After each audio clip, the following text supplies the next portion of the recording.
where this stems from is, of course, there is the 20th anniversary of the riots coming up. It's a time of reflection. I'm sure many of you will be asked to participate in panels elsewhere, or already have been. We have a regular writers meeting here, and we were trying to figure out what to do.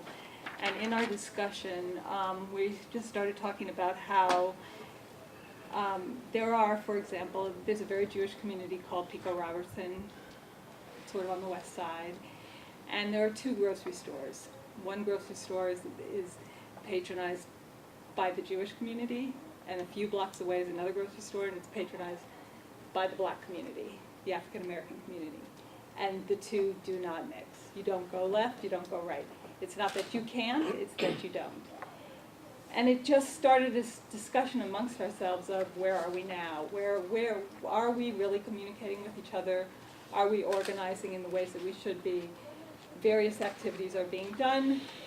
Have we made progress or not? I mean, that doesn't necessarily mean that people hate each other, that they don't go to the same grocery store. It just means that there are divisions within our community. And so that started our discussion.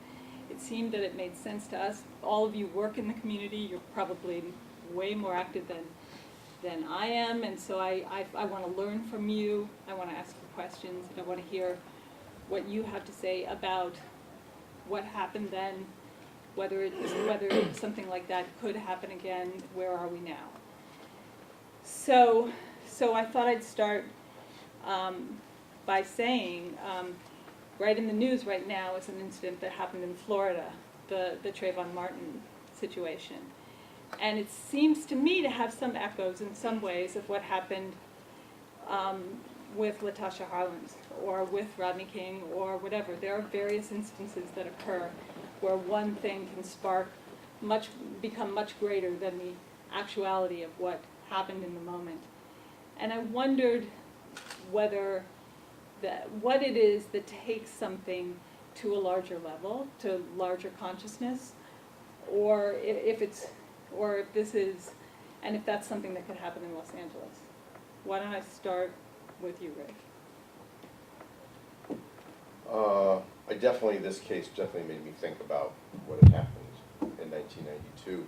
And to go back even further to 91, why was the Rodney King case more significant than numerous cases that had happened forever? In fact, if you read the Sentinel or the Eagle over the years, the front page was filled with people bleeding who had been beaten by police with no attention. But there was a video account. And I think what happened in this case is that this case might have disappeared except for the evidence that couldn't be denied, including phone calls to the 911. There's a whole series of other things that kind of broke it open. And you could argue that it's a teachable moment in one sense, which is, as Rodney King, a lot of people in South LA said, you're finally seeing what we've always seen. Mm-hmm. It's not a surprise, but now you're seeing it. At the same time, I would imagine something similar will happen as happened in the trial, which is that people will interpret the event differently depending on their racial background. Mm-hmm. And for a lot of people, maybe in the South and other places, whites will assume that he was being threatened somehow. And I don't think that's going to be very echoed in the black community. So I guess what really strikes me is that so much has changed in LA, but that particular white-black gulf in terms of perception on the streets really seems to have not changed very much. What's changed in LA has to do with the other groups, I think, which is the rise of Latinos and Asian Americans in the discussion makes it a completely different city than it was 20 years ago. See, I guess on the surface, I agree that there's some elements that are similar.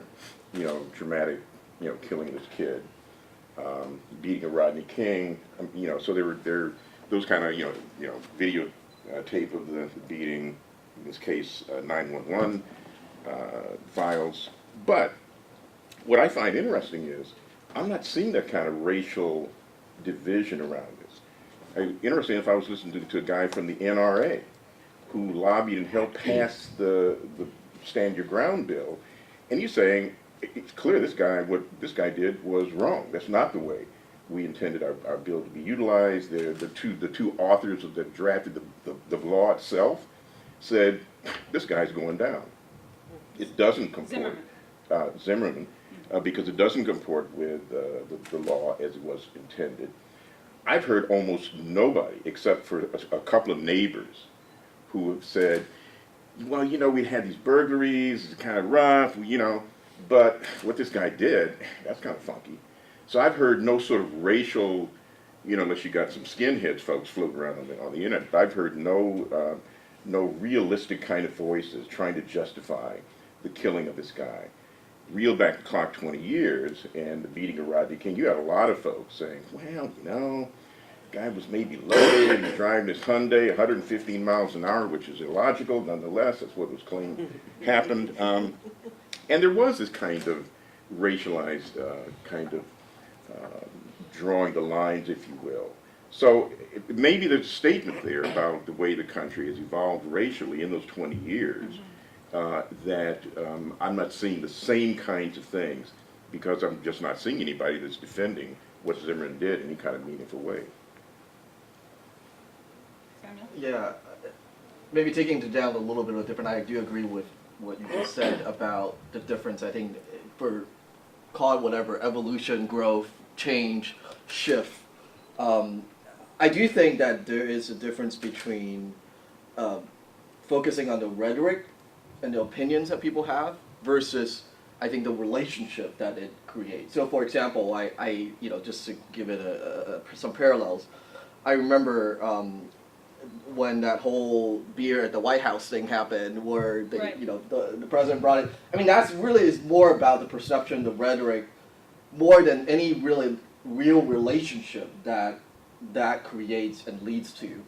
You know, one of the really concrete examples is Connie, who, I don't know if you remember Connie, but I used to be one of the pastors at Emmanuel Presbyterian Church, and we spent many, many evenings in the basement of our church working with Connie about the Rampart Division of this police, you know, LAPD. Those are the things that you don't necessarily see in the aftermath of it, but I think part of what I remember from those conversations is that the reaction, if you focus on the rhetoric, then it really just sort of gloss over. It will come back and maybe, you know, the perception will be different the next time. But I think that there is this challenge of how do you not necessarily say that rhetoric and relationship are always separate, but how do you dig in deeper to dig out the relationships that comes out of it and say, you know, what are the things that this exposes, and what are the things that we have to pursue in the reaction to it? Yeah, I'm Well, not I do remember, and you guys are giving me flashbacks. I'm having PTSD flashbacks. You're having vertigo? Sorry, our basement was not very bright and shiny, but Good thing I did stay home. But everything that I shockingly agree with. And I would add that we're also missing the visceral fault line that got triggered by this thing. My mom, we lived on Air Force bases, and I have two brothers, and at every single Air Force base, my mom would take my two brothers to the local military police and say, these are my sons. They are African American. They are straight A students. They are swim team champions. Please don't kill them. And every time we lived in a foreign country, she would find the local police and do the same thing. I don't know many other tribes where the mothers of that tribe have to take their sons to the police. And the other black officers' wives who were black, there were three of them, my mom, Mrs. Blaylock, and Mrs. Riley. They did the exact same thing. So when you hear African American parents saying, Trayvon Martin is my son, that's not rhetoric. That's not fluff. It's not something to be dismissed at all.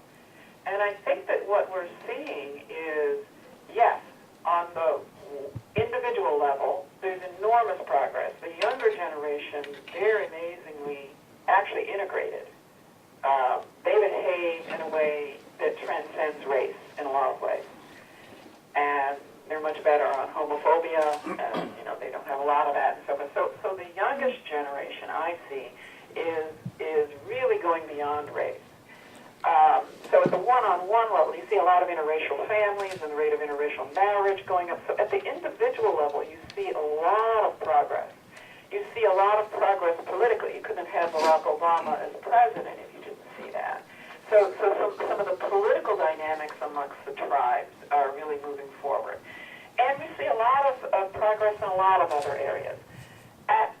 But when we get to that unconscious racial dynamic and the unspoken suspicions that we have of each other at that tribal level, there's nobody who can convince me that that stuff still can't be triggered. And I don't know, I ought to do a top 10 signs of when race won't matter. It would make people fall out of their chairs laughing because it's so fundamental. It's like gravity. You just don't notice it until it's gone or until somebody trips it. But so I think it's very complex depending on what level you focus on. And the Trayvon Martin shooting is at that cross-tribal, that inter-tribal level. And it's all about race. Yeah, this is David, Connie. I don't disagree, except that I think you can, the analogy for that is any kind of tribe. You can do, I know there have been studies done at USC, you'll get the same parts of the brain lighting up when you show USC students, UCLA students, as you do when you show white students, black students. They have a notion of tribe and people who are inside and outside. So those kinds of subliminal signs are, they transcend everything. I think the big distinction between Trayvon Martin and Rodney King, and the problem with Trayvon Martin, we will have those from now till the cows come home. You've got individual nuts with sociopathologies, like this guy, who reminds me of the guy who, remember, planted the bomb at the Olympics in Atlanta in he wanted to be a hero. I'm sure this guy wanted to be a hero. The difference between that and Rodney King is Rodney King, you had the LAPD doing it, and you had to, and you had tinder around it that was lit by that. As I've heard you say on innumerable occasions, the LAPD has transformed itself, and that's going back to your initial question. Could you have it here as you did today, as you did in '92? Well, it's not an occupying force anymore. It's majority minority, majority minority and women. So there's a huge difference. And as you talk about young people, millennials are 95 million Americans now. And millennials, in terms of their acceptance of differences, in terms of their tolerance of anybody, different races, religions, are simply off the charts in terms of any metric that you use to measure discrimination. That's 95 million Americans out of 350 is a lot of folks, and they're the future, not the past. So I think we're talking a different ball game now than we did 20 years ago. And this Trayvon Martin is tragic, but hopefully it's an anomaly, or it's an anomaly that occurs because you have a sociopathology of Mr. What's his name? But I would disagree because it's very similar, I think, to what we all saw with the Rodney King case. It is an individual that wasn't affiliated with law enforcement, but you have law enforcement that has not arrested this man. Right. I think this sense of injustice at what happens, especially to men of color in this country, is just unacceptable. And it's outrageous that George Zimmerman is walking free is not okay. And I think it is,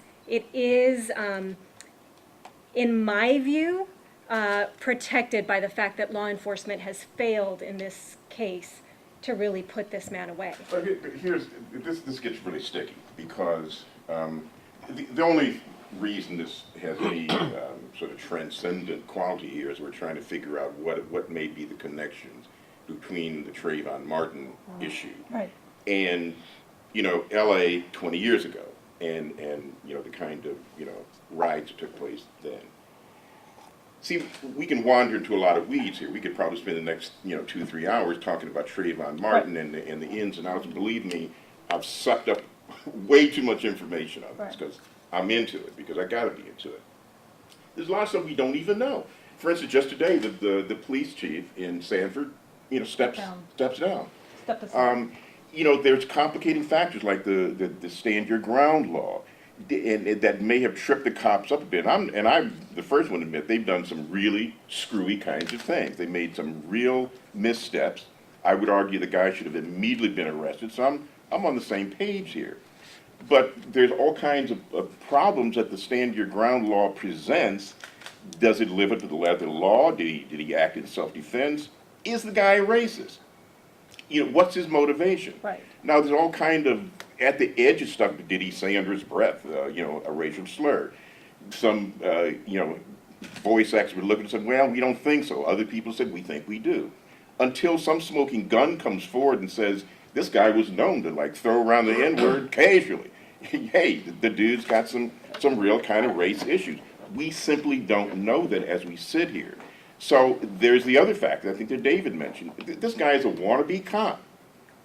Running around with a gun. You know, he had called the 911 operator how many times? He was a nut, pretty much. Can So- I move away from him, Well, though, but that's what I'm the trying to do, larger- because, you know, we can discuss all Right.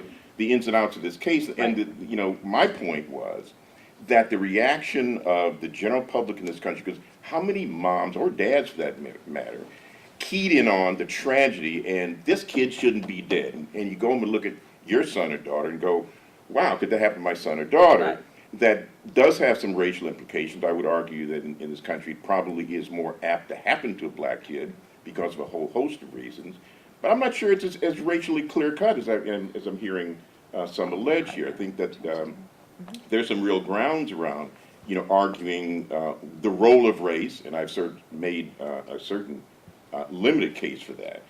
But the larger question is, what's the racial dynamic like today, That's what I'm particularly in asking. LA, That's as what I'm opposed asking. to Right. what may exist in Sanford, Florida, circa, you know, 2012. So Okay. it's So one high, Yeah. yes. You know, our agency does various programs, but one of the things that we also do is around healthy relationships or marriages. And I feel that with race relations, particularly around the LA riots and especially around the African American community, I can liken it to that. What I mean is that in many marriages, it goes on because there's enough good things. But usually there's one or two issues that are explosive. And when you touch it the wrong way, it could get very dangerous.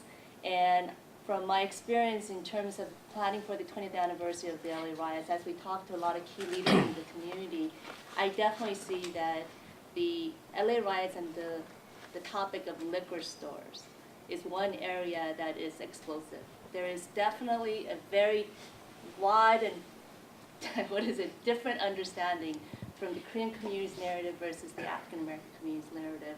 I remember having a conversation with a key African American leader, and I mentioned about the fact that 50% of the Korean American community, out of the $1 billion in property damage in LA alone, almost 50% were incurred by Korean Americans. And so I was talking in the perspective that Korean Americans were also victims. And this leader said, never in his wildest dreams did he ever think of Koreans as victims. And really, from their perspective, I could see it now. Because, Hello, Connie? Hello? Let me call her back. Oh, you must have ticked her off. That has nothing to do with race. What was it? It's our home office.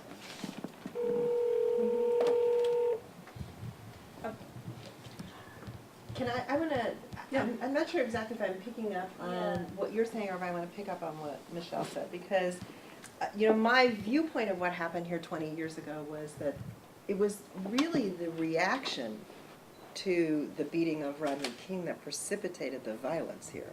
And part of that reaction. To the verdict. The verdict, right. Not- But- it wasn't to the It was a violence, sense it of was the injustice. verdict. let me go where I'm going and then we Okay. can pick up where I want to. But that you have a police force that reacted one way, you have a justice system, the courts that reacted in a certain way, where you have a jury that did things that precipitated a result that was very violent. And then you had Rebuild LA that came along and, in my view, in the name of trying to do the right thing, reacted along the same kind of racially based lines anyway, and they're certainly very sexist, but, and that is that most of the programming that initially came out of RLA was really about trying to protect white people from young black men. It was all built on the fears of that they had about young black men. And it was only after a lot of advocates pushed to say, you know, the people who are living in poverty, who feel victimized by what's happened here, and feel victimized by these systems that they don't feel they have access to, are, certainly from the work I did, where, you know, we talked predominantly about the fact that they were women, and their children who were living in poverty, and that they were getting left out of this equation. And here, we don't actually have those structures, the official structures that have weighed in the same way they did here 20 years ago. And I, for one, I mean, I am a lawyer, I am not convinced that our justice system would react in a different way if something were to happen today that was similar to what happened 20 years ago. I'm not sure that juries respond differently. I think that we've seen other very high-profile cases in which issues about race become front and center, for better or for worse, and whether there's the decisions are right or wrong. The issue of race is still very present among juries and in courtrooms. I mean, I didn't really get to finish my comments, Oh, but sorry. really, no, thank you. But related to not so much the justice system, but there was a very recent incident in Dallas in which a Korean gas station owner was picketed by leaders from the African American, not leaders per se, but key folks in the African American community. And I think that example of how it was handled shows progress, and yet also that there is still the same. And so in terms of what the same is, the fact that in a very short period, the anger of the community was ignited. However, what was unfortunate and sad was that how the key organizers depicted the store owner was inaccurate and misleading, because there's police records that show that it was otherwise. However, it led to a quick mobilization of community leaders who ultimately their agenda was to not just get rid of this one store owner, but get rid of all Asian store owners across the country. However, the progress, I would say, is that the community and the Korean community had some capacity and the relationships, which I think was very much missing back in 20 years ago. That capacity, the network of relationships was not as strong. Right. And with this time around, they had actually had some prior existing relationship with the national NAACP. And they were going to be signing an MOU with President Obama present sometime. I don't know if this happened. But anyway, so that was on the horizon. That was in Dallas? Yes, So and they were what's it- able to reach out to the NAACP, the national NAACP, and the local organization was the Black Panthers, the Nation of Islam, and the local NAACP. However, the national NAACP said we did not authorize the local NAACP to do this, and they pulled out. And some of the key leaders in the Korean community went out to the media, mainstream as well as African American. And through that, they were able to bring about somewhat of a peace. There is kind of a remaining remnant that is still going on, but overall, what could have become more explosive was somewhat contained. And I think that shows progress. But still, I would say what lies beneath the surface, I think there still needs to be kind of a sensitivity and focus, and it still needs to be dealt with. One of the questions seems to me to be how much we view one another as the other, as opposed to ourselves as a cohesive group. So that if one incident occurs and it becomes the black man versus the white man, or the police versus the community, then that's when it becomes the most explosive. Do we have better connections to one another now? I mean, is it better? Well, let me kind of comment on what Hai-Ten just said. You know, just prior to the Riot in '92, along with Bungwon Kim, I was the co-chair of the Black Korean Alliance. I was also heading SCLC. In fact, my office was within blocks of Florence and Normandy, where the mischief got started. And if anybody remembers that, you know, 91, 92, and just the horrible kind of stuff that's going on. Series of shootings, series of incidents at liquor stores and convenience stores, largely owned and operated by Koreans.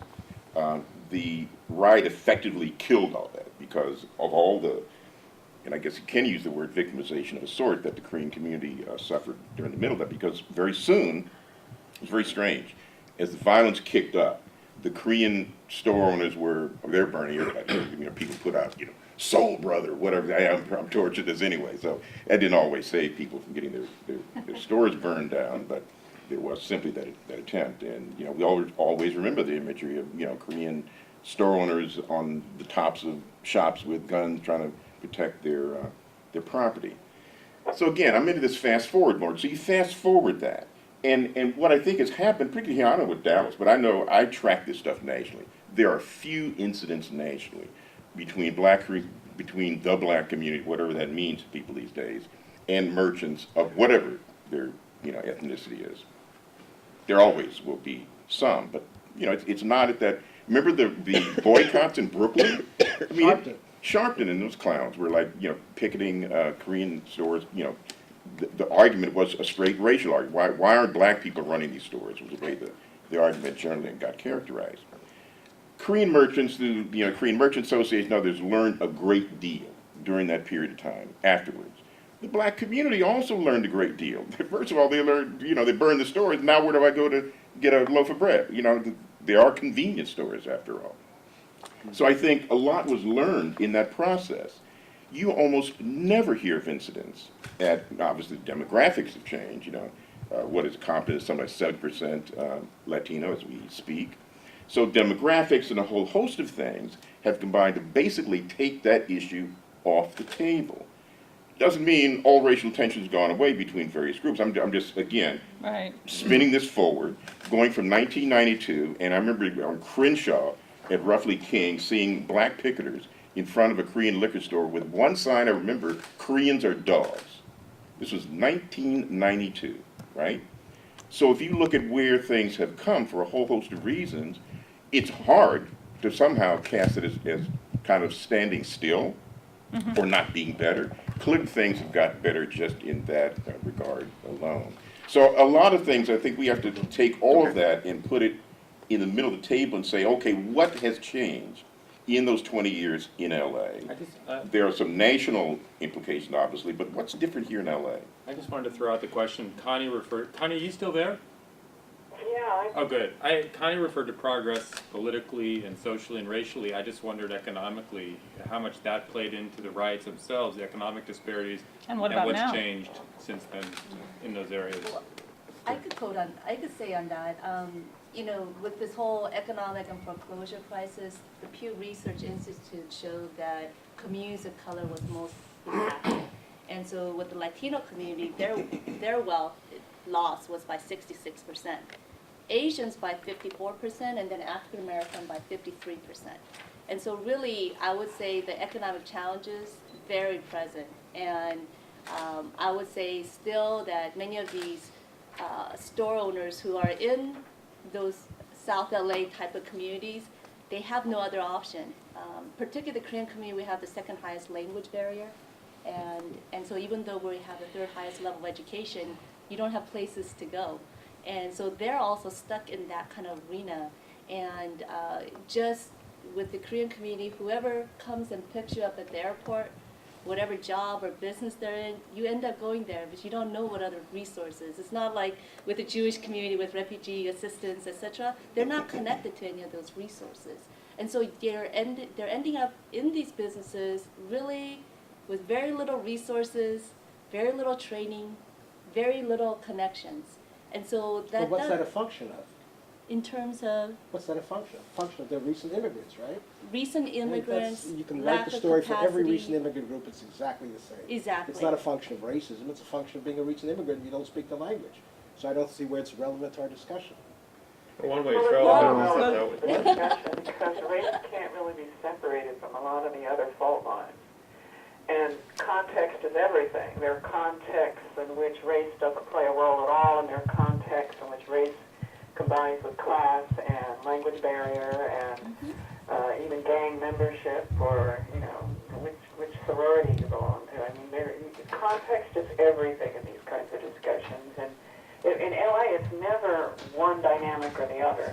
It's always a combination, and if you don't know which drivers are really in control in that particular context, you're going to misassess the situation. I mean, what I see is an extraordinary extraordinarily complex diversity of, on the surface, a sort of surface coexistence.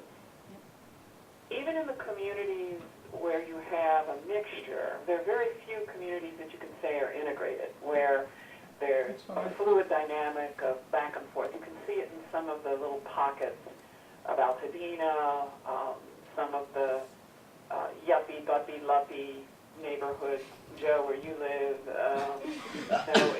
You could see little I live in Watts. I moved. I see the headline, yuppie puppy. But it's not, that's not true. That's Pacific Asian American urban profession. Connie, So, Connie, that's not there true. are pockets, and in and It's just around not some of true. the university campuses, you can see the pockets. But what I look at for the larger, broader, community-wide dynamic is just look at the testimony that was taken before the Citizens Commission for the redistricting. That was fascinating because you had some communities of interest come forward, and they were multiracial. Some of them were even income mixed, because that's the real fault line, is underclass versus invisible LA, meaning immigrant and underground LA. And then underclass versus lower working class. I mean, there's a lot of friction and conflict there that you see, particularly in the prisons and so forth. But in the redistricting testimony, it was fascinating to watch who came forward with different communities of interest. Now, taking out the 1% that were gained by the Democrats and Republican Party apparatus, it was very interesting to see the San Gabriel communities, mixtures of Latino and Asian American coming together and actually testifying that they were a community of interest and that they wanted to be drawn together. But there were other parts of the region where you had the tribes were not integrated, and they really did want influence districts, or they wanted their separate group recognized because their groups exist separately. They coexist, but it is the separateness that defines them, not a fluidity and not an integrated dynamic. But do you know, Los Angeles is the least racially segregated large city in America? But it still feels segregated. But I to think, me. we're missing But I think we're missing the change, the biggest change. And one mistake we can make is say that history today just grew directly out of 20 years ago and just continues. Instead of having two groups, black and white, now you got 4 to 6 groups. Really, at that period of time, we thought about race relations, attitudes was the issue, especially between blacks and whites. The key was to overcome those attitudes, going back to the Bradley Coalition, etc. But think about how different the city is now, and redistricting is actually a better model for what's going on now than the Rodney King case is, in a lot of ways. I think what's happened is that LA has gone from being a black and white city with racial politics to a city that overlaid over racial politics now is real ethnic politics for the first time in the history of Los Angeles. See, I'm from the East Coast, where ethnic politics is the normal politics, which is only partly about relationships and understanding and learning about each other, which is important, but it's actually not enough to understand what's going on now, because now a lot of it is straight, old-fashioned ethnic politics. All the debates about the 9th Council District and the 8th and the 10th and the 13th and all of that was a messy process that in some ways I really disapprove of in terms of how it was done. I think they made some pretty horrible mistakes. But it could be best understood not as about misunderstandings between groups, but about the fact that non-whites are now not just a demographic majority of the city, but a political majority of the city. Consider that in 1993, 8% of all the votes in the mayor's race were cast by Latinos. In 2005, 25% were cast by Latinos. Whites were 72% of the voters in 1993, less than 50% in the last few elections. The transactions among groups of color is actually a huge story of LA politics right now, and we're going to miss it if we keep thinking that all we're doing is an elaboration of where we were 20 years ago when Latinos were not a political force. Look, what drove the redistricting was that you first had to accommodate the growing Latino community before you could accommodate anybody else. That sort of set the parameters of the debate. Then you had to accommodate the African American community. The Jewish community, which was a huge force 20 years ago, is now a bit of a bystander. They, futzed around with the 5th District and nobody much noticed it except the Jewish Journal. And then the Asian American community. And then the Asian American community ends up as the kid who shows up to dinner after all the food's been eaten and says, now I would like dinner. And they say we would be thrilled from a human relations standpoint to accommodate you, but actually there's no food left. So where are we going to put you? We'll put you wherever we feel like putting you. And so what you're hearing from Koreatown today strikes me as a whole lot different than what happened in 1992. It is not about a violent series of acts and confrontations. It is a much more familiar kind, and we haven't accommodated to the fact that the politics of the city is now a majority of groups of color, and the relationships among those groups are only partly about understanding each other. It's also, a lot of it is about hard-edged politics. Now, of course, my complaint about the redistricting is not that. It's that it got taken over by internal council politics, where the redistricting process became a vehicle for the council leadership to punish those who were on the outs with the council, which I think is not appropriate. But if you take that away, what happened in the 9th District was the beginnings of an accommodation between the African American community and the Latino community about an area that was eventually going to be Latino and what to do about downtown. I mean, this is old-fashioned, and I don't dislike it. I think we just have to recognize it, that they're not debating in the 9th District about whether they understand each other's perspective about who is being more harmed. They're doing straight politics now. And if we don't recognize that, we're going to miss a lot of what's going on in the city. I think you're exactly right. I think we're seeing what I think from as an East Coaster, the kind of things Pittsburgh or Boston or whatever been dealing with for a long time, and it's come here. But I want to return to this whole thing about segregation, because that's the myth that I think a lot of folks operate on. A very recent and quite sophisticated study was done by 2 professors, one at Duke University, the other at Harvard, that said racial segregation in the country is down from levels, it hasn't seen in a long time. In LA in particular, they pointed as being what they call the least racially isolated city in America. So while we've seen large increases in so-called Asian groupings that have come here, Korean, Thais, folks from India, Bangladesh, whatever, and of course the whole kind of explosion of immigration from Guatemala, El Salvador, Mexico, or whatnot. And while there clearly are areas that you could consider to be sort of distinct ethnic communities, those folks are settling everywhere. And I live in the Hollywood Hills, and there's everybody in the area that I live in. So folks spread out, and I think if we continue to say, well, there's this solid black community here, and Latinos live here, and whatever, and you don't notice how much folks have integrated themselves. So when we talk about ethnic politics, you're talking about politics in terms of residential and living kind of circumstances. We become far more integrated in over the last 20 years, and I think that's got to be factored in to the kind of politics that get played here. Okay. So I think we have to really sort of reconfigure some very old ways of thinking about this city that's changed dramatically in the last 20 years. Part of it, though, for me, I think that I've read some of these statistics and numbers, and I think Hyphen was talking about some of those numbers in terms of where people are.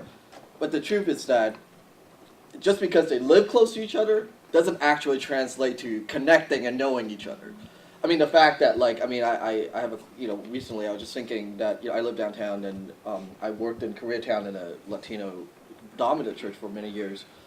When the MacArthur Park, demonstration and then the LAPD shooting happened, or the rubber bullets, and we were there, and the real issue there is that half of the city don't even know where MacArthur Park is, and have never been there, and can never imagine.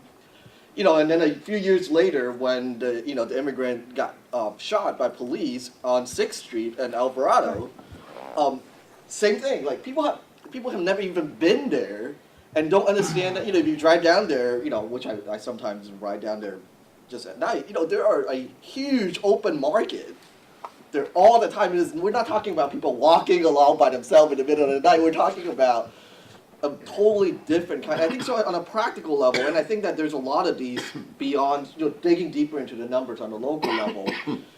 When I hear stories about racial, I think now they become more subtle, and I think sometimes it's much more directly political.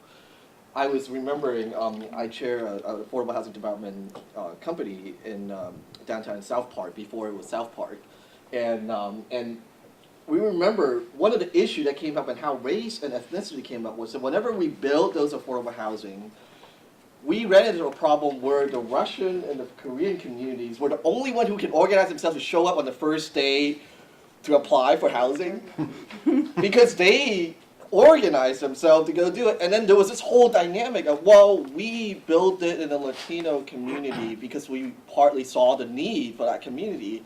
And at the end of the day, we hear back from these folks who supported us in the process and say that, well, we hate you now because it's all Koreans and Russians who lives in them. And I think that these are more practical, everyday, and for me, having grown up in Hong Kong, where I'm used to the interaction every day. I walk around and actually talk to people and know people I buy things from and walk around and ride a subway with. That doesn't happen here in Los Angeles, where people lack the imagination of just physically being in a space, being in a neighborhood, and being in conversation with each other. And I love the way that you describe, Ivan, about the whole marriage relationship thing, because I have to quote the sacred work of Kurt Vonnegut, which I think it was a speech that he made in Syracuse, where he said that married couples fight, and they usually think they're fighting about one thing or two things, about money, about raising kids, or about where they're going to live, but what they're really saying to each other is that you're not enough people. Like, two people in a relationship is not enough. And I think that that's part of the LA dynamic, is that just because I know one Korean, that's not enough. And just because I know one black person or African American, that's not enough. But it's hard to create that kind of breath. Has it gotten better? Do you think, that issue, has it gotten better in the last 20 years or worse? Depends on where you're talking about. It's gotten more complex, I think. You talk about MacArthur Park, we have to define our terms here. When I say integration, I mean the kind of integration I see. Totally fluent in each other and can transcend the different fault lines, no matter what they are, linguistic, ethnic, racial, whatever. And you reach a whole other level. That's very rare, very rare. Have we desegregated? Yeah, we're probably the best desegregated big city, other than New York. But, we're not, and in very few what I would call integrated communities. There's coexistence everywhere. There's coexistence, definitely. So, depending on how you define the terms, but using MacArthur Park as an example, it reminded me of how surface the equanimity is. Because when the shooting of Jimenez happened, the Mexican-American advocates and even the Central American advocates at El Rescate and Corazon, they were considered the sort of lightning rods because the Mayan immigrant community didn't trust the Mexican-American advocates or the Central American advocacy groups. And nobody understood the translation that was needed because it was a dialect of Mayan, which had no written language. So you can gloss over these differences if you want to. They will surprise you in a time of crisis. That's when they get uncovered. And so I think that there's been enormous progress in pockets and in entire swaths of the region. And in other ways, we've gotten more complex and have even less understanding. But I think the daggers pointed at constitutional multiracial democracy in this region are, number one, the population to jobs ratio, which is terrifying and getting worse, and we have no large, big ideas addressing it. The inadequacy of our political structures for the complexity of the region is perhaps the 1A, subgroup A. And then the second one is that we don't seem, well, how should I put this? It's definitely, it's invisible LA. We don't understand who's here. And I just said the other day that the viability of our is going to depend on our understanding of the folks we can't see. Because I went to the Milken Institute, I went to the Jack Kaiser's, the UCLA forecast, and I asked, Molly and I interviewed the economists, and we asked them, where are the underclass populations? Where are the folks who don't get counted in the jobless numbers in your forecast? And they said they aren't there. We do not include them. We just assume that they are never going to get into the mainstream economy. And then we asked them, well, do you do a forecast for the underground economy in LA? And they said, no, but it's huge.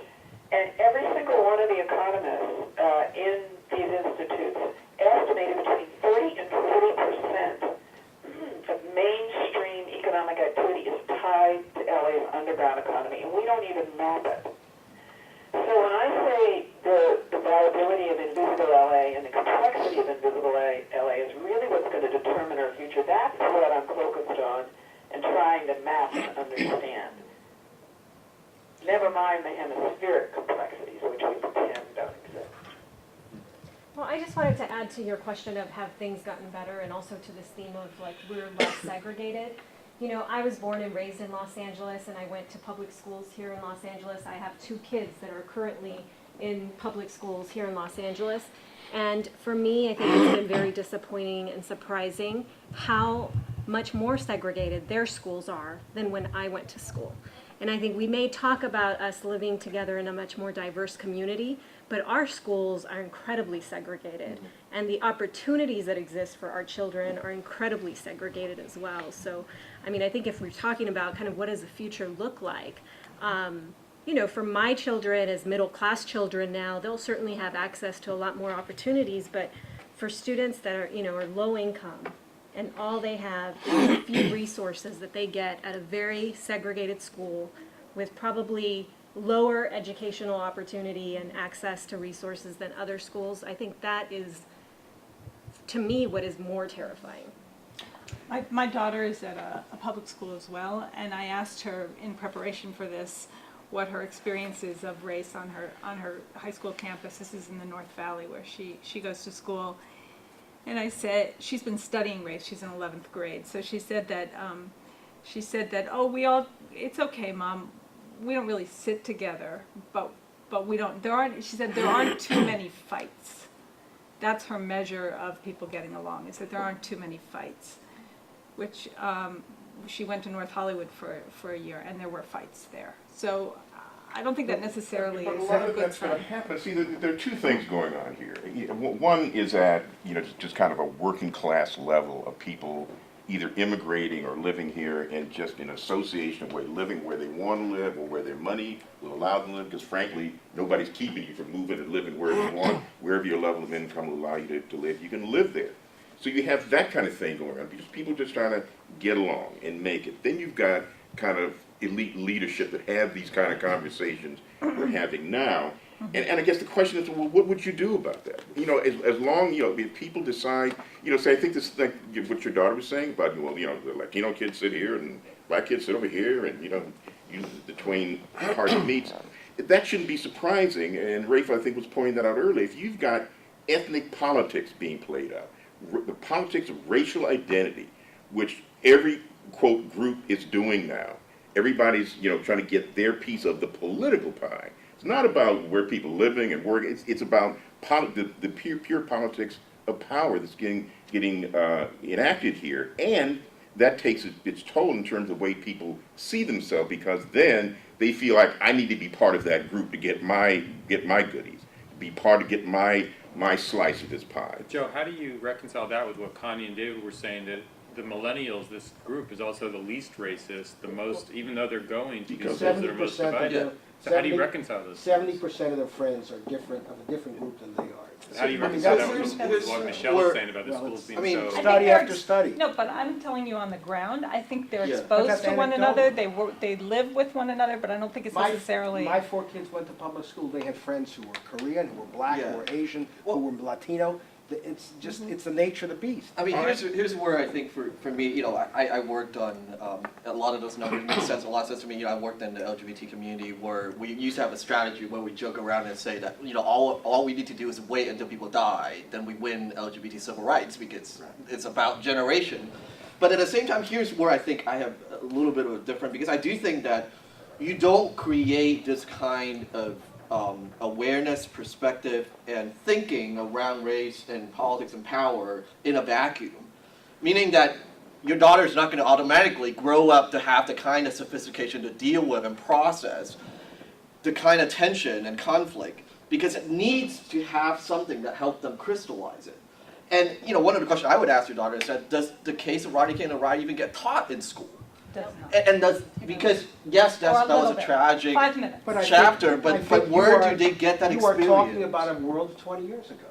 These kids don't want to be lectured These to. kids are growing up with a black president. Yeah, It's a different That just is a world. better, different you're world. right, But that is it's a better. different, But it's a It's different completely But here's different the thing, world, though. and they are not interested in holding hands and saying kumbaya and being told black people like you and Latino people like you and Asian. It's just, for them, it's superfluous. It's like being lectured to that the sun rises in the east and sets in the west. But here's It's just what nonsense. happens, is that when a 12-year-old kid go to school and shoot their classmate because they think they're gay, It's those are the awful, kind of but that's moments an where anomaly. it continue to That's recycle not a true. particular moment where you say that That's how just- do you deal with violence It's if not it true. becomes personal You're to you? extrapolating from an anomaly that's to the general population. connecting up those kind of just obscene acts with see, I'm sitting here, by the way, looking at the LA County's hate crime report, which I think is largely bogus every year. But nonetheless, and frankly, they sit there and try to figure out what do we do this year, and they keep doing it over and over again.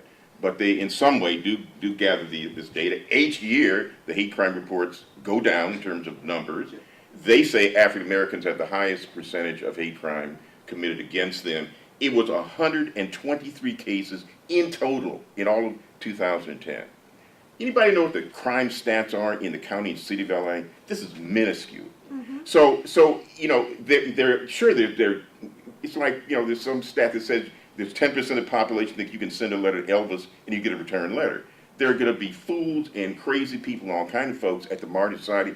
Somebody who's going to run out and shoot a gay kid in the back of the head because for whatever reason. I don't think right? you have to get that extreme to do this. I Well, mean, all you have to do. But I'm connecting up because you made the statement, Sam, you made the statement about that kind of horrendous physical act, Right. and I'm saying that's disconnected from the larger. Because I think, frankly, in the city of LA, 20 years ago versus now, the people in LA, given how amazingly diverse we are, it is in fact the center of diversity for our country. Though New York likes to argue about that. But I think that. Okay, But so- given that, I think people in the city, in this county, get along amazingly well, which is why they sit and crank out a report, because there's frankly not a whole lot else for them to do. Until they get What does a threatened. county agency do? Until some population gets threatened, and then they react. And when they react, they often go to the basest level they can, which is typically race.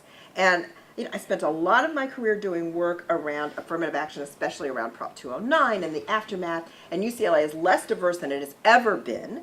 And The UC is more diverse than it's ever been. the UCLA The is UC okay. is more diverse than it's ever been. But my point is that all you have to do is look at one white, upper middle class Jewish kid that doesn't get into the first university of his choice, and that child will tell you that it's because they had to let in all these kids of color, and that's why he didn't get in. That's not fair. But that's not wait true. a minute, wait.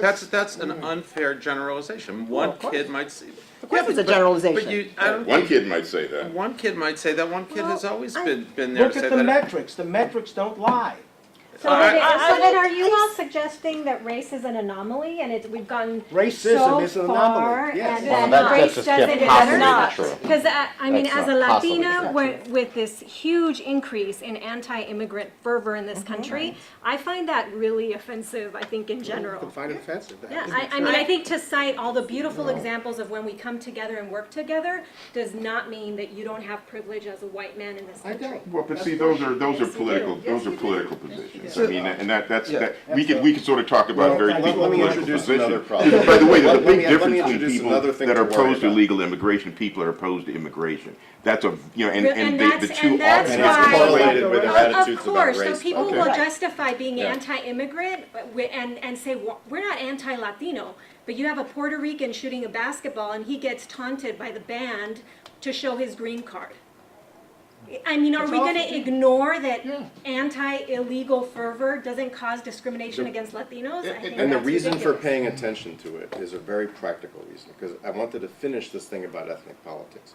Ethnic politics works best when you have a healthy public sector that the groups can work on figuring out how to share. What's going on in our country and in California now, it's the first recession we've ever had in which we have cut the public sector during a recession rather than expanded it under the insane theory that is destroying Europe right now, called austerity during a recession. It's the German plan. It's the Merkel plan. Fortunately, we're not completely adopting it here, which is why the economy is coming back. But it's coming back with private sector jobs, while public sector jobs are lost. Now, guess which groups depend the most on public sector jobs? You can begin with the African American community. Guess which groups most depend on the Cal State system having enough money in it so working class kids can have upward mobility? At the very moment that all these communities' economic prospects are threatened, we have chosen, largely driven by an older population that dominates the electorate still in California, to adopt austerity in public services at the moment where any economist will tell you that's the time Because when you... because Let me those finish, Joe, let me they're finish. bankrupting Joe, us, let me Ray. finish. Come on. Bankruptcy It's- is nonsense. There's a Easy to reason why prove. the Greeks are The doing what they're government doing. can now borrow money at rock bottom rates, and every economist of any So you're saying repute... it's animated by racism? Let me go back a second. You can easily find attitudes in terms of how people vote, and I'm not accusing people of racism, but I am saying if you're an older voter in California whose kids have already gotten their education, you're probably more likely to be a voter who says, don't raise my taxes to pay for Cal State. If you're a younger Latino parent, they're voting overwhelmingly for more public services, and we're Hasn't about... every bond David, for the let me school finish. district in LA been adopted in the past 10, 15 years? Well, Every one. with the help of liberal voters, and by the way, I think you are dead wrong about Jewish and liberal voters. The school bond measures in LA County pass largely because of minority voters, Jewish, liberal, and moderate white voters who Wasn't support it. suggesting that.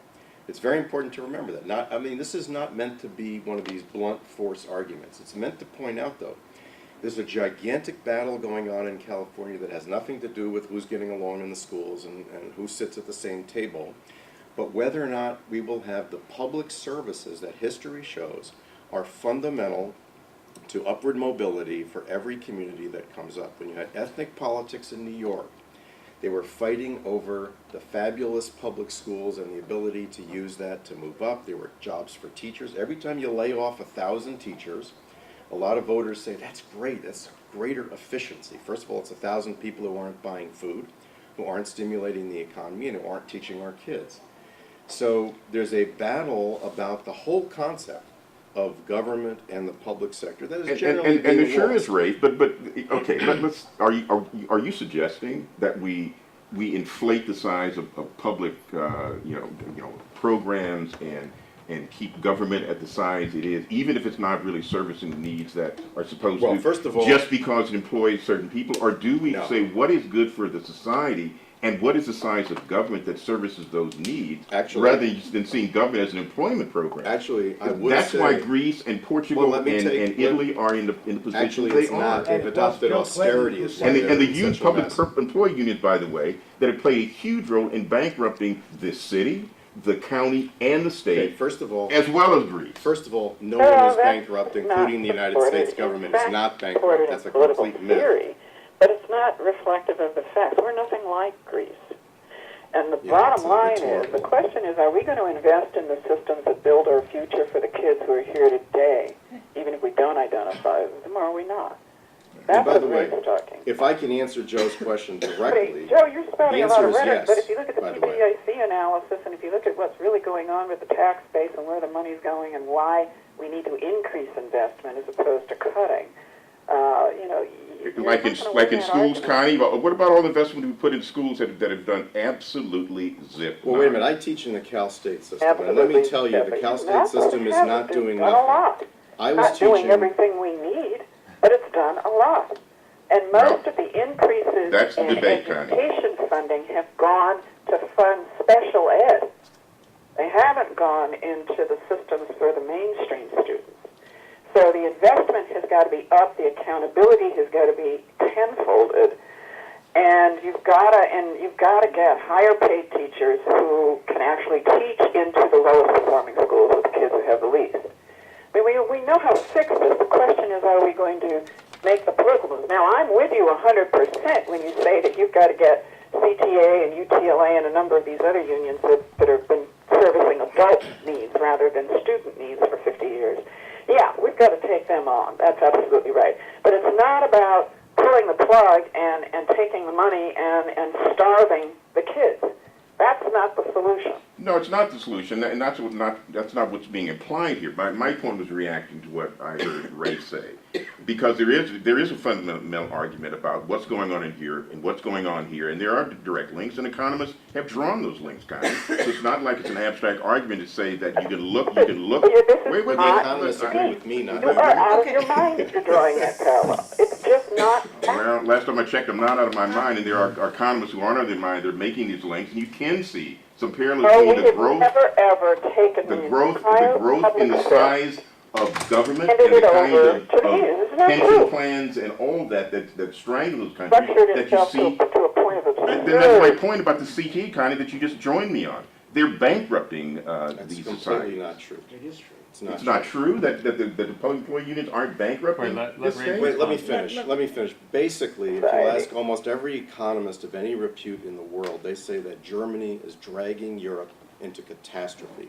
And finally, the rest of Europe is rebelling because as a result of 2 to 3 years of austerity economics, Europe's recession, instead of getting better, is getting worse. What does Because that have to do with that? it has a lot to do with us because they're operating on the same theory you're operating on, which is a nonsensical theory that government spending Ray, holds. you know Let me what? finish. That- Let me finish. No. I'm That not go- gonna let you let get me- away with saying that argument is nonsensical. You may disagree with it. No, well, actually, I You may think it's disagree with it. nonsensical. There's no evidence in history that cutting government spending in a recession helps an economy recover. In fact, all the evidence is, especially, We had a $700 billion stimulus package, so it wasn't cutting the budget. it should have been larger. Okay, but that's Oh, an argument. please. That's your argument, Paul No, Crudup's no, argument. It see, now doesn't we're mean getting it's into- nonsensical. now we're getting just political let me arguments. just bring it back to the riot for a second. It sounds to me like Please. what you That's guys all are right. saying is that if taking together everything you're saying is that even though now things are maybe better than they were 20 years ago, the kinds of seeds we're laying in economic investment in our schools, in our judicial system, we're not laying the seeds for them to be even better 20 years from now. In fact, we're laying the seeds that they could be even worse 20 years from now. Is that would you agree That's with not that? just an LA problem. The schools, California spends, I think, the second least of any state in the country. That's the whole state of California. And that's been going on So what I'm for saying is you're many planting the years. seeds now. I mean, Well, we're those not seeds were planting the planted kinds of years seeds ago. that things would. Well, I think part of what where we started before we talked about the economic, political rhetoric or theory, whatever it might be, is that I think that the absence of violence is not a sign that things are better. Like, I think just because that things are calmer on the coexistence side of saying that we are, there has not been another riot, is not an indication for me that there is better relations. I actually disagree. Okay. For what I do, I'm on the ground. Right. And I deal with people from every background, in every neighborhood in this city, and they all want to get along. Everybody wants to get along. I have worked with very wealthy people, very poor people of every ethnicity working side by side, and there's a lot of people out there who are invested in keeping them apart. And you talk about the kid going in and shooting a kid. 20 years ago, there wasn't an internet on 24 hours a day and hate mongers on there. A guy like Rush Limbaugh is openly misogynistic. He's openly racist. A guy like Rick Perry ran on basically an openly homophobic ticket. These things didn't happen 20 years ago and repeated around the clock. So that's the world has changed. But in our city, and things like what I do and LA Works and many of these other groups grew out of the riots and this feeling that we were living in a city. Nobody has time to meet everyone else in the city. Like there are people that don't know where MacArthur Park is who live on the west side, but there are people in MacArthur Park who don't know where Clover Park is in Santa Monica. You can't know every corner of a city of however many people there are. But I can't help but agree with Connie that depending on what framework, that really the answer could be very different. I would say this whole redistricting experience, our organization was very much center or part of it. And I would say, after this whole redistricting process finished, for the Asian community and the Korean community, I thought, what the hell? It was the same thing for us. Our story was marginalized and demonized. And really 20 years ago, when the store owners tried to rebuild, because of I don't know the official terminology, but there's a courtesy to the council person who represents that district.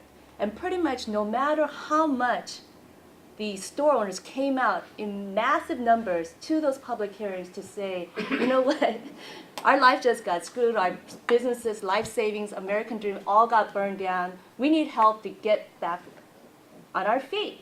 And all the other council members, it fell on deaf ears. They all said, you know what, we just have to listen to our council person who represents that area. And after this redistricting experience, we visited each of those council folks. You know what they said? You guys came out in massive numbers. You guys were organized, give you credit for, awakening of your community. But bottom line, can't help you. Because really, the council members, but really council member who represents your community really sets the agenda. And we have to fall in line. Politics So is all a I'm nasty saying is game. that has progress happened? Yes, if we point to the positive things, I mean our organization, our model came after First AME Church. So I could point to great examples, but then if you look at other areas, gosh, things haven't changed. And So let me. So what, so then, Hai-Pen, what's not changed? Other than the Korean community again getting caught in power politics instead of LA. So what are you saying, because you said, well, there's been some change, but, so then from your so point again, of view, depending on what's been the things that have not changed, absolute, that you think create kind of a Connie status talked quo? about the daggers. I think still there are daggers. There are default beliefs or comments that we fall back on. So earlier, we had a comment from, was it Abby? It's like when a Jewish kid or a white Jewish kid doesn't get into college, the default comment is, well, all those other affirmative action kids got MySpace. If there's a lot of other default Well, a liberal Jewish kid may say, I'm glad I lost my seat once in my because Perhaps, I'm really but into all I'm diversity, saying and is that those that's a good default, thing. those, again, going back, depending on the framework, you're right. There's a lot of, these young kids, if you think about just like Korean Wave, these Korean stars from South Korea are coming here and they're at David Letterman show, and then South Korea, they're wearing, what you call dregs, and, they're doing rap music. So there is kind of a greater awareness and appreciation on a global scale. So you could point to all those positive things, but then again, when there's kind of that point of contention on power, or whatever it may be, the loss of privilege, loss of rights, whatever it may be, we still fall back onto that default. And so that's the part that still needs to be addressed. So I want to take a moment as moderator and ask all of you, especially David, who's on the ground, but all of you are on the ground in your various ways. What should we do? What's the solution? I mean, how do we make it better for any single group or all of us? Right. So I would say again, we really need to do two things, I think. First of all, we need to build a bridge of understanding that really ultimately, many times, majority of us we're all in the same boat together. What does that mean? What does that look like? Could you? I could give an example with this whole foreclosure crisis. I would say the vast majority, our agency helps a lot of people across the country on foreclosure. When a home forecloses in one area, it actually impacts that whole block. And it impacts then those families moving out of that area, so then the schools get impacted because they don't get their budget, et cetera. And if the schools go down, then other families don't move, et cetera, et cetera, et cetera. So there's it has a ripple effect. So that's one.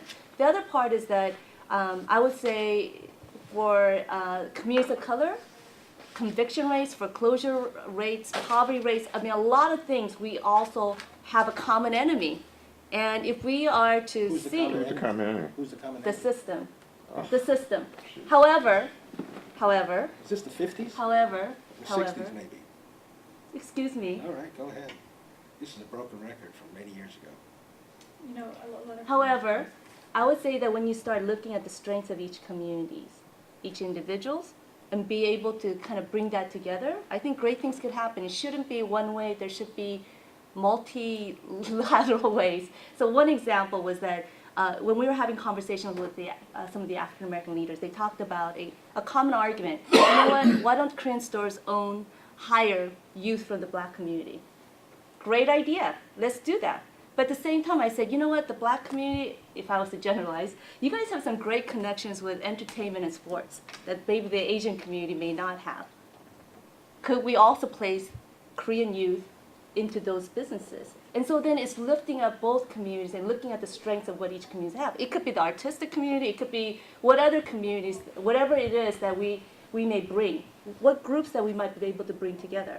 I think that is kind of a strategy that I think, and the conversations that we should have instead of tearing each other down. Let me ask you a question. Yeah. 10 years from now, say there's another redistricting, and the discussions of that will start in about 7 years probably. Mm-hmm.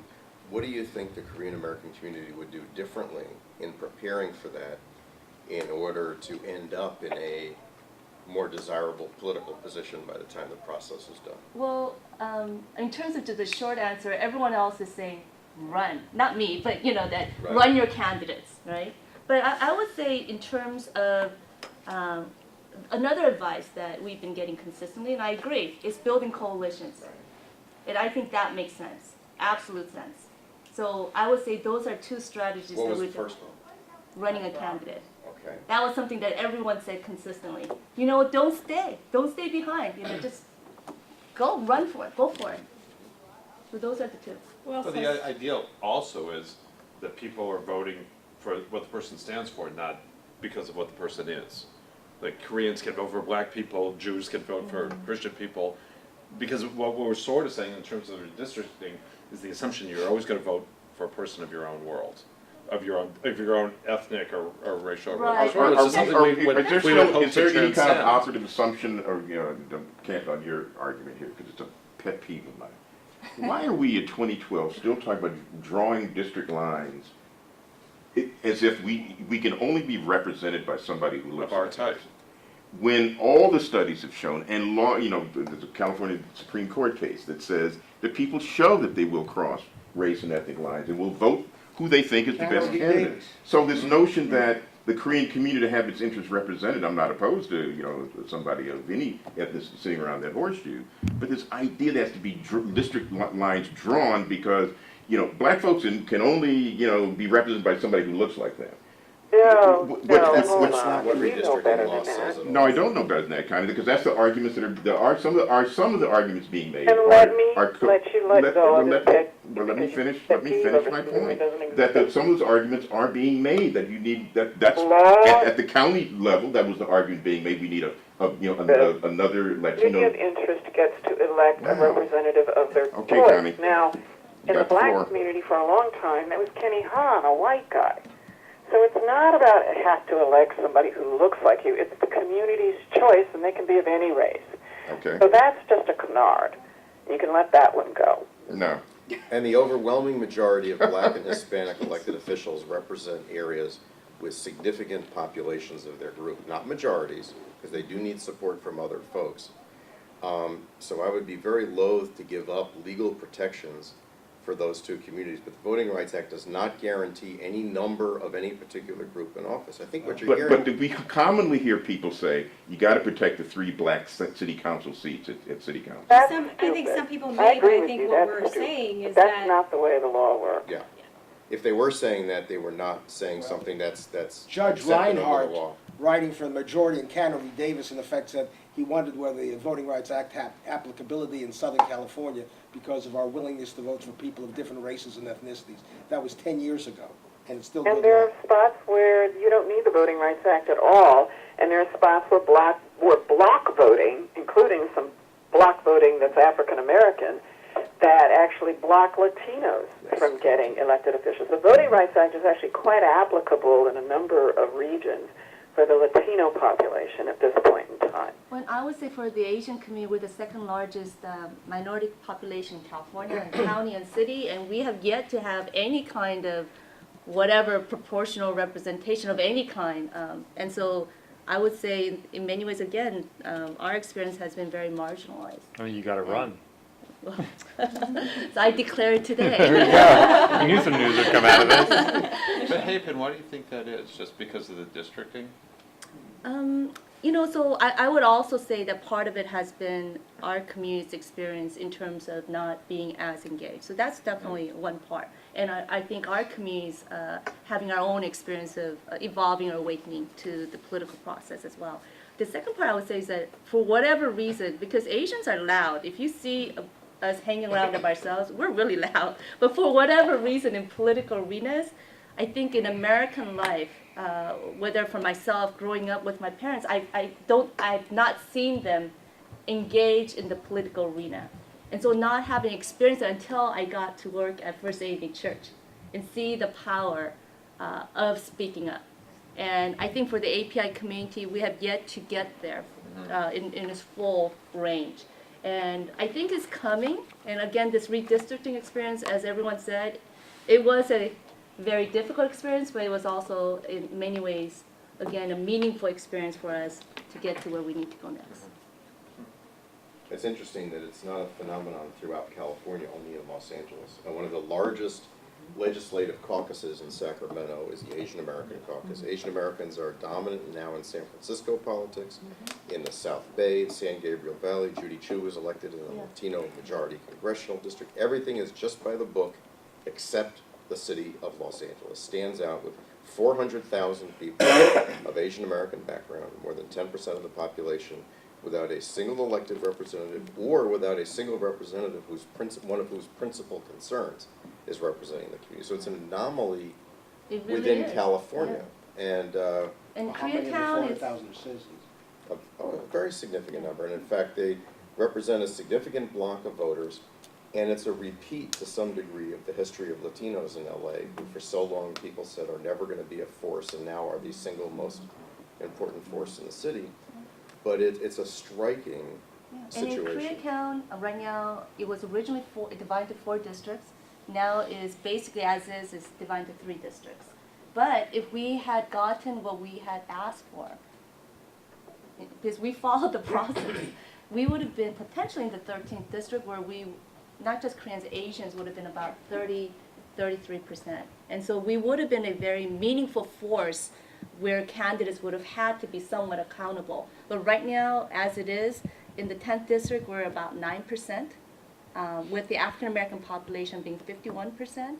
And traditionally, there is this track record of a voting bloc in the African American community. At least that's what I've been told. So in essence, we are a captive minority, and that population could be completely disregarded if the candidate chooses to.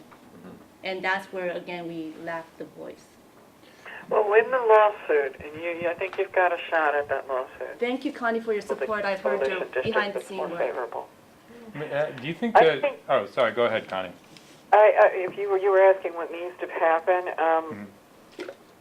the number one threat, as I said before, is that we've all got to pull together and focus on increasing the job base because it is dangerously out of whack with our population. That's the biggest threat to our stability and our viability. The underground LA thing that I said, we've got to understand who's here. And we've got to understand the hemispheric dynamics. But the third thing in terms of specific race relations, I'm still an acolyte of Martin Luther King Jr., and his ultimate goal was not desegregation. It was integration, full political, economic, and sociological integration, so that we're fluent enough in one another not to oppress one another, and yet free enough to associate with whom we want. But we don't have large dynamics of integration, and that has to be, if you're not integrated socioeconomically, and our neighborhoods are identifiable by Thai Town, Little Saigon, Little Armenia, if it has a nickname, I don't deny it. So we're still clustering we're with one another, and there's some pockets of real fluidity and integration, but it isn't the dominant dynamic. And if you go into the schools, you will see the kids, and you interview them, and they're like, they can identify the different cliques, they can identify the different tribes, and they can say, well, we don't really talk to those kids, we don't talk to those kids. They're segregated by academic level, and that has racial segregation and stratification to it. Who's in the AP courses, who isn't, so forth and so on. Not because of racial discrimination necessarily, but those are the results on the ground. And the thing that I've always said, as an NAACP legal defense lawyer, I actually argued to have neighborhood schools and to stop the busing for integration, because I saw that it wasn't achieving what it needed, and the kids were stuck on a bus for 2 hours a day. And then we went for the school construction program for 14 years, and we finally built the 147th school, and I can finally be paroled from that work. But I've always said that the schools have to get together with the private sector and the civic and arts sector and create a dynamic of having the kids do sports, drama, art, and all the extra music together but integrated. In other words, you learn music at Symphony Hall or the Pavilion, Dorothy Pavilion with the orchestra, and El Sistema with Dudamel and Company. But you have a school from Granada Hills, a school from El Sereno, a school from South Bay, a school from Watts, and those four areas learn music together. So it's not this artificial, I'm black, you're yellow. It's just that kind of crap, no. But when kids learn together something that's fun, they do art, they do theater, they do drama, they do sports together, mix the sports teams up, the debating teams up, the decathlon teams up by income and by neighborhood, and you naturally get a natural mix. That exposes people to one another, and a lot of the walls come down. And I've never understood why we don't use the rich civic and arts infrastructure that we have to help our kids learn about one another and really achieve the integration that I think a lot of us have with one another. I mean, if you look at the yuppies and the buppies, the lubbies and the puppies, we're all of us went to graduate schools, and we're fine with one another. We even go out and have dinner and get drunk with one another. I mean, we're fine. But if you dig very much below the surface in a lot of these schools, I don't see the familiarity and the fluidity that I think could be there. And I would argue for that kind of integrated artistic and sports kind of programming. So how do you do that, though? I mean, nobody would disagree with that. And you know how you do it? Well, let me finish. And there's many programs already that do things like that. But you have, again, my wife teaches at a school in South LA that's nearly 100% Latino.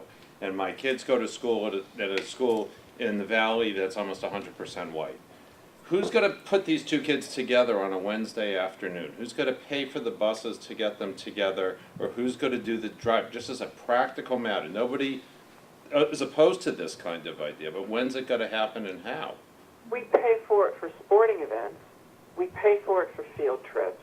It's a matter of if this is a focused educational program, you could get funding for it. But that's private. I think that is private sector funding, which is increasingly, it seems, where money is coming for the public schools. It does So it's happen in private some of the and magnet schools. public together. It happens in the magnet schools, and if you go to the High School for the Arts, which is at Cal State LA, it's as diverse a group as you will That's ever true. want to have, And it's because the it's all best. about arts. And I can tell you, because I have 4 kids, all of whom were in leagues. You can go to any league, and they're integrated. My kids played in South LA. It's just all over. They're black, Right. white, because it's So- all about so it's who's there. a better athlete. But what I don't understand is why are we saying that things are so terrible. I mean, No. there are Well, people, they're not, and that's, but people. No, but that's the point. I don't I'm want to saying that it should be happening larger. But Of course no, it is, if but I don't if the enemy of the good is the best, it's never going to be perfect. Right, and But the- this is as probably as good as we can expect from a city that is the most diverse city in the world, where we could be at each other's throats, but we're not, and people are really making a concerted effort to make it better.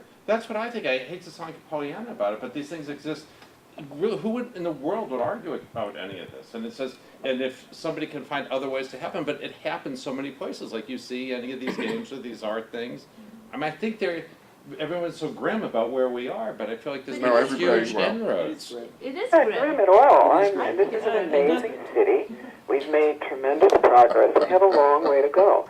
I would say that about the police progress. I would say that about the interracial coexistence. I would say that about a lot of things in LA. It's not grim at all. We're in a very good place. You know, and things could have dissolved at any number of points. And I think that because of the fiber and fabric we've built, that a lot of flashpoints didn't become new riots. So it's not grim. It's just that I always focus on the work that has yet to be done. So it sounds like it's all negative. It's not all negative at all.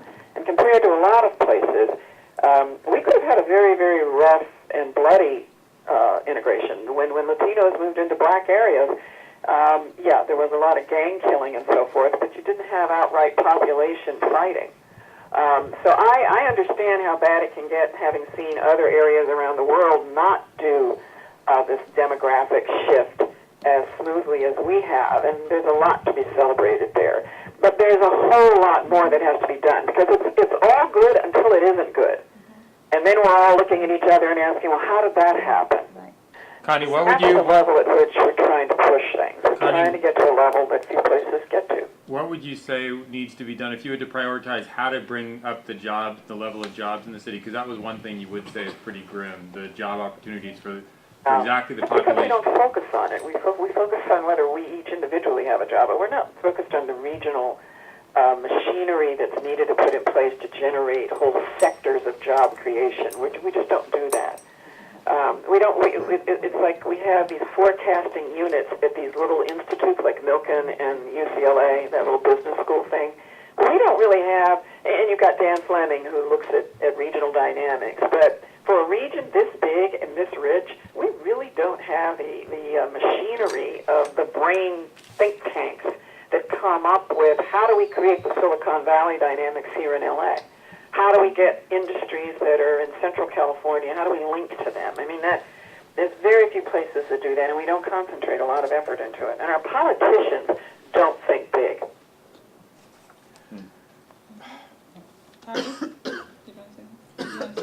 Well, I mean, I think to answer your point earlier, I don't think things are grim, but I think we're often pushed into a box where if we bring up, especially as people of color, issues of race or challenges that are happening in our community, it's almost like it's awful, right? And things are terrible. And I don't think that that's what, certainly not what I'm trying to say. I think things have progressed, and I love living in Los Angeles and would choose to live nowhere else because of its diversity, because of the opportunities in this city. But I think what at least I'm trying to say is that race does matter, and opportunity is affected often by race and economics, and there are issues, and certainly we've progressed immensely.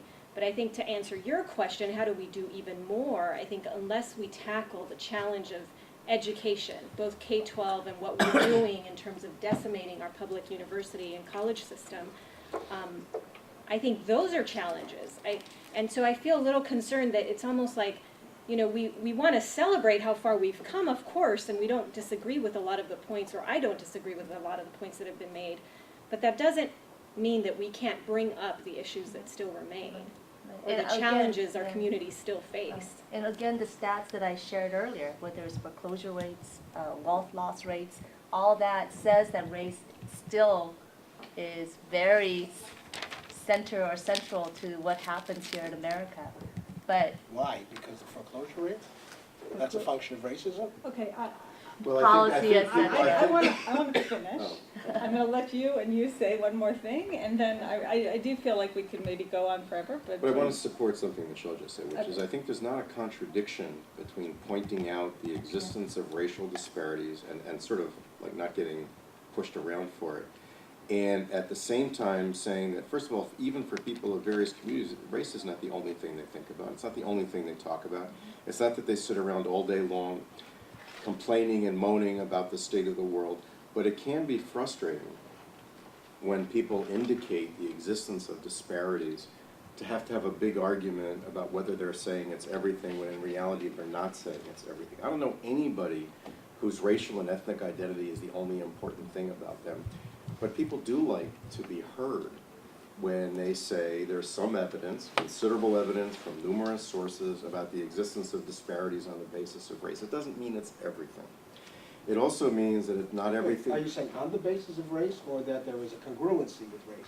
There's a big difference. Well, okay, but again, I don't Big want to. difference. Okay, but the point is, I think we could debate this all day long, but I feel like there's a sense from you of shutting down that conversation. No, I just want the data, that's all. Okay, we could do You that can make separately assertions for from now this. till the cows come home. Okay, And I've those heard those it for assertions 35 years. are Doesn't mean pretty it's well, so. they're pretty well documented. But it's not everything. In other words, people aren't saying they're walking around furious at every other group. It's all they think about. They can't talk to people from other groups. But sometimes it seems like it has to be an either or. Either people have to be complacent and say everything's fine, or they're militants who are screaming and fighting all the time when nobody wants to be around. That's actually doesn't fit anybody that I know. So I think if we at least accept the possibility, which we could have further debate on, about whether the overwhelming evidence of racial disparity is at least worth discussing, the picture is not as grim as everybody thinks, and as Connie's pointed out, if nothing else, the changes in the police department, which in my view was the single greatest political source of injustice in the city of Los Angeles for probably 30 years, is really nothing short of miraculous. It's really astonishing. We've gone from an authoritarian department that basically enforced a racial order to a fairly widely respected department in most communities that's under civilian leadership after a tremendous battle in which Connie played a major role. That's really worth celebrating. I mean, that's a spectacular thing. I'd also And I say have a great way for you to celebrate it. You can all buy my book. we can all buy Wait, I thought we get available. free copy as being a part of this. And I'd also say, by the way, that while ethnic politics may sound kind of crappy and crummy to people, ethnic politics is usually an alternative to violent conflict. Politics as a substitute for violence is not the worst thing in the world.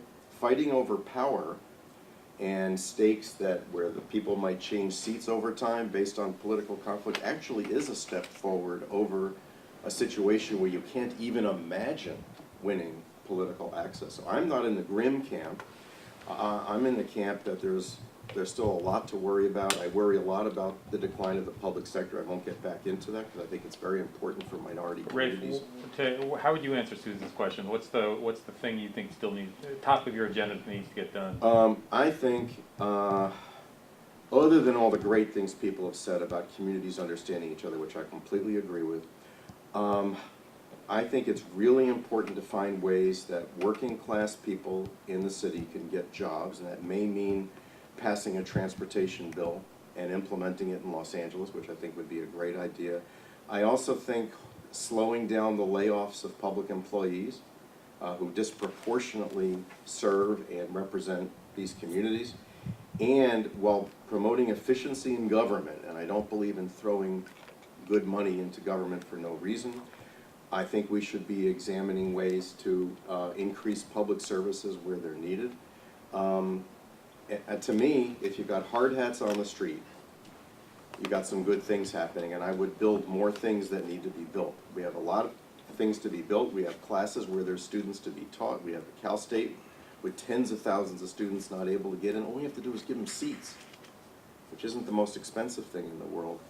Keep people in school, keep people working whenever we can. One of those two things. That's what I would do. And buy Connie's book. Okay, I'm gonna let you guys. I'm a pragmatic person. I think part of this, what I want to see and think needs to be done, is the kind of on-the-ground engagement that I think are happening, but we gotta expand and exponentially, I think, increase them. For example, I think a great example, actually, I think what you just talked about, Ralph, about LAPD, and Connie, you know this story well as well. Just to give you an example, I think what a story would look like. When I was in Emmanuel, Charlie Beck was the Rampart division captain. And I remember when I first met Chief Beck, it was actually during a time when my 120 or so of our Hispanic church members were marching around on Good Friday in this neighborhood, which often is interesting because, the Korean community don't really know what to do with the Good Friday march with a cross and everything else. And we stopped at Alexandria House, which is right down the street here, a battered women transitional housing agency, which is run by a nun who's white, Judy Bond. She was housing a particular African American woman who was just been, who's just transitioned into the housing, waiting for Section 8, and Section 8 at that point was shut down because they weren't giving out vouchers. But she came out to share her story with us, a African American woman, standing in the middle of the street of Koreatown, talking to a group of 100 Hispanic Presbyterians. And at the end of that talk, 3 police cars pulled up and waited for our congregation to walk past the house and walked up and arrested the African American woman. And I remember this woman from our congregation who was Hispanic ran down to us and in Spanish saying that we got to come back, something is happening to the woman who we just met.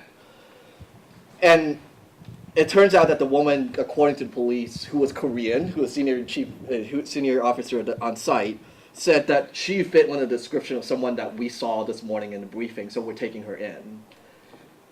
Except that the congregation walked all the way past. So now at this point in the street of Alexandria, there was 100 Hispanic people standing in between the police and the African American woman, saying that you're not going to take her unless we get an explanation of some sort and some guarantee that her kids, who is now with her, that some kind of explanation gets to be given because we know her. She's not the person you're looking for, but you're disrupting the religious services. Long story short, we had negotiated right then and there with the Korean senior officers, the African American woman, the white nun, and the hundreds of Hispanic Presbyterians on the street. Where were the Jews? I know. I sense a little racism here. And we said to them that, and we told the senior officer, we said that we will let you take her if you guarantee 2 things. That you allow us to accompany her and her children down to the station with you at Rampart. And 2 is that if something happened where you discover that we're right, that she's not the person you're looking for, we want the captain of the Rampart Division to come back and meet with us at the church and actually apologize for disrupting the religious service. This was the very first time, and about 3 months later, Captain Beck showed up in the basement of Manual. He walked on stage, looked at the woman in the eye, looked at the community of 100 people gathered there, and said that I apologize for disrupting this community. And I will tell you, and this is why I supported strongly when he was considered to be chief, was that was the first time ever that 99% of, maybe 100% of people in the room heard a police officer in uniform apologize for something that they did wrong. Now, I'm not saying that that's necessarily a race thing or anything at all. It's that kind of engagement that I think, for me, brings together all the kind of dynamic of power, of history, of ethnicity, of race and language, class, whatever you want to talk about it. And next time we'll make sure that there's some Jews in there. And, but I think that part of what we need to cultivate is that type of real, hard, and face-to-face engagement, and be able to lift that up and say, and hopefully Conor will write more about it. And what I think you said that is really interesting particularly, and that I think is really important in bringing people together, is they saw her as a person. She wasn't a demographic, she wasn't a this, she wasn't a that, she was a person. And that, to me, is what is going to end up linking everyone together, and whether it's convincing people to put more money into the schools or into the neighborhoods or into the districting, we're all people. I think that's what it's about. And that's where I want to stop. Yeah, can't we all just? I think that's a very good point. And I want to thank you all so much for sharing openly, sometimes uncomfortably, but honestly. So I really do appreciate it, and Thank you, Susan. we Thanks do. for doing Thank this. you. Thank you all. Thank you, Susan. Great job, Susan.